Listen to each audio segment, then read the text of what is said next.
What's going on, guys? It's your boy PS239 Riverboy, and I'm back at it again with another video. And damn, guys, the market is still doing pretty bad, and this is why investing is not for the faint of hearted and like for the weak, because they see these positions down on the day or down, or you just bought something and then it just tanks and then they lose heart, guys. So yes, when we get more capital, it would be advantageous for us to set stop losses and stuff like that, and also like put do puts and calls on our positions that have 100 shares plus. But also, guys, you kind of want to get into stocks that you believe in and you completely trust and you think is going to have growth for the long term, guys. So every single one of these stocks, except for maybe blocks, that is a little high risk play of mine, because I did buy 10 shares when it first came out and then it doubled, and I didn't sell. So I am actually down on my principal by like $5, but the dividend itself has paid for my down principal and then some. That's why I said blocks is actually good. And then if Bitcoin turns around and say goes back to like 100,000, I think this stock would actually like boom and go to like maybe 50 or $60, guys. So accumulating some of this stock now while Bitcoin is now retesting 69,000 and going below that, it's actually going to be a very good idea, guys, because it's basically just a leveraged play on Bitcoin and in the stock market. So they have other stocks that like doing this, and they pretty much flow with the flow of Bitcoin. So Bitcoin right now had almost hit 69,000, or it did hit 69,000 on this exchange. It went to 69,500. So once we hit that retest line, we're probably going to go to 71,000 and then retest it and then drop back down, guys.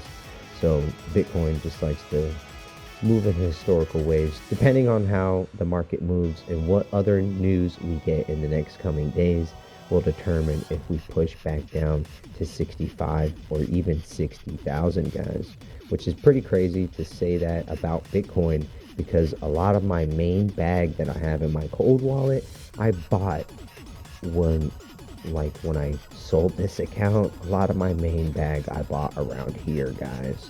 So a lot of my main bag I bought around here when I was selling off my account and then starting to get into Bitcoin. And most of my main bag was bought at 55,000.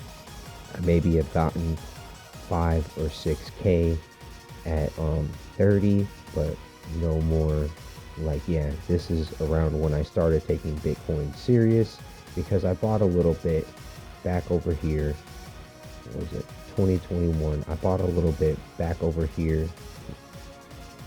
No, they don't have it, but I bought a little bit right before it was like 22K, and then we went to 70 or 69. Actually, it was 69K.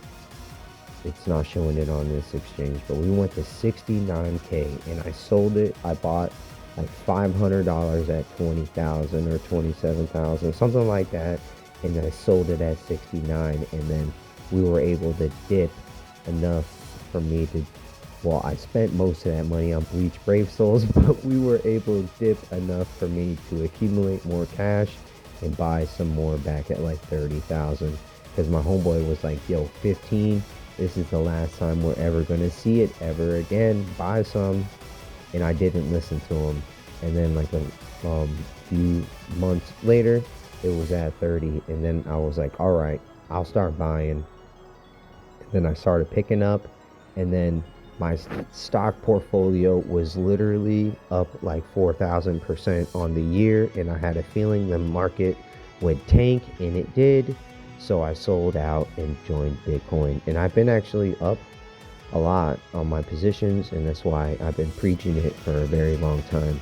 And then instead of selling mostly any of my Bitcoin, I usually just take loans on it and then pay it back, which is the bad thing about it, is that some of my loans I took on my Bitcoin, I've been paying back when the value of it has gone down so much. But that just means that only meant for me that on top of me paying the loan, I also needed to increase how much Bitcoin I kept on there so that my collateral didn't go down. So like say I had borrowed $2,000 in Bitcoin at 120, and then where I had $2,000 in Bitcoin at 120 and I borrowed 1,000, and now we're at 60,000 now. I would have had been forced to deposit Bitcoin on there to keep my levels adjusted somewhere around 95,000, or my account would have been, they would have been forced to sell my Bitcoin. So that's just something you got to take into account when you're doing loans against your crypto. So that's just other stuff you got to look into.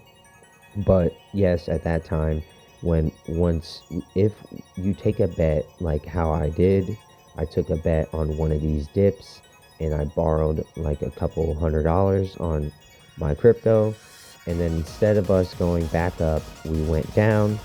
So you'd have to pay that off. But I'm at this point, because I trust them now, I have well more than enough funds on those borrow sites to be able to do any crazy shit that I want now. And it's actually pretty cool.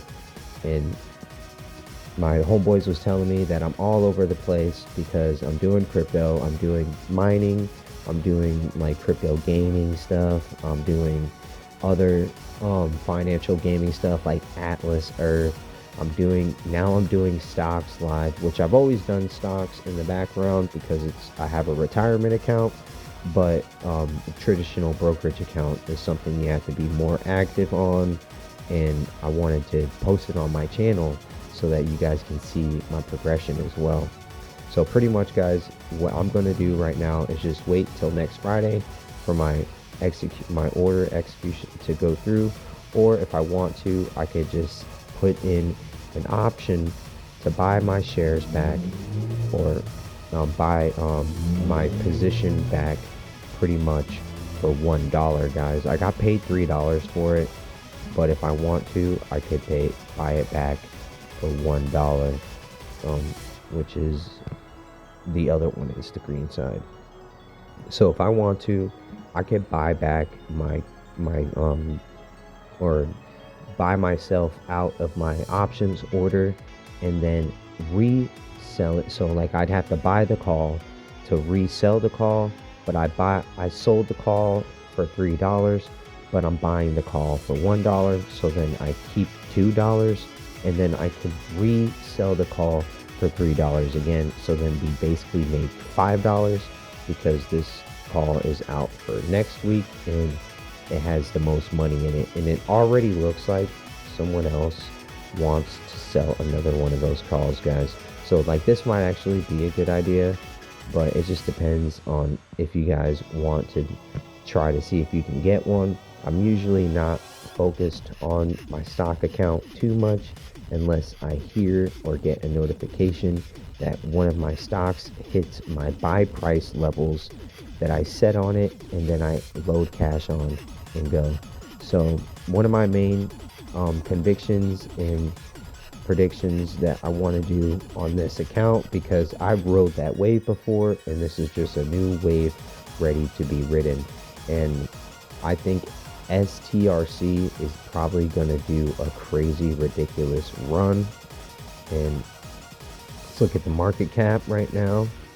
It says the market cap is already 49 billion, which I don't understand how it could be that high if it's only been around, well, it's been around since August. So it's been around for a while now, guys. I just now heard about it. So I guess it's been around for a while. So I guess it has a good dividend rate around 11% at $100. So that's actually pretty decent. I want to get this because I do think if Bitcoin booms and goes back to 100,000, people will start wanting to earn income off of their Bitcoin, and they're gonna buy that. And like, say I buy one share at $100, and then we boom up to $2,000, and then they give me 10 shares for every one that I own. Then I will have 20 shares, and then the value of them will be $20. And then say we boom back to $2,000 again, and they do it all over again, guys. That's why I'm saying I want to get at least one. So from one share, and after two like share give backs or share splits, I can have 100 shares. So that's actually pretty crazy, and I've actually seen and rode that wave before with MicroStrategy. So that's one of the strategies I want to do. I'm gonna probably, whenever I get the chance on a trade or something else, because I do leverage trading with crypto on the side while I'm just bored at home doing nothing, and I do pretty decent on that. So I like to send funds off to all my other investments periodically, and then whenever I get some cash, and I like doing like a reinvest wheel. I'm reinvesting in this, and then say Robinhood is on the list next. I can add it to the list of things I reinvest in my wheel while I'm taking trades with my leverage. But besides that, guys, you can't be scared of all the down. Like, I think Warren Buffett said, when the streets are red, buy. And it's all about fear and greed, something like that. And what was it? Like, now that I'm thinking about it, I can't even remember. But I know it had something to do with not being scared when the market is down. You should think about it as an opportunity to buy in, guys. So yeah, I'm down $8 upon like my initial overall investment, but from me doing options and knowing what I'm doing, I could have already taken profit at 195, but it was, and if the war didn't happen, I honestly think that this candle of going up and spiking up and keep going up wouldn't have stopped if it wasn't for the war. Because when there's nothing like crazy like that going on with your country, most growth stocks and good stocks like that can like, they really do nothing but grow. So it's probably a good idea to start pumping in as much as you can, whenever you can, and however you can. But alright, guys, I'm gonna hit you guys up in the next one. I want you guys to like, comment, subscribe. Yeah, let's do this together.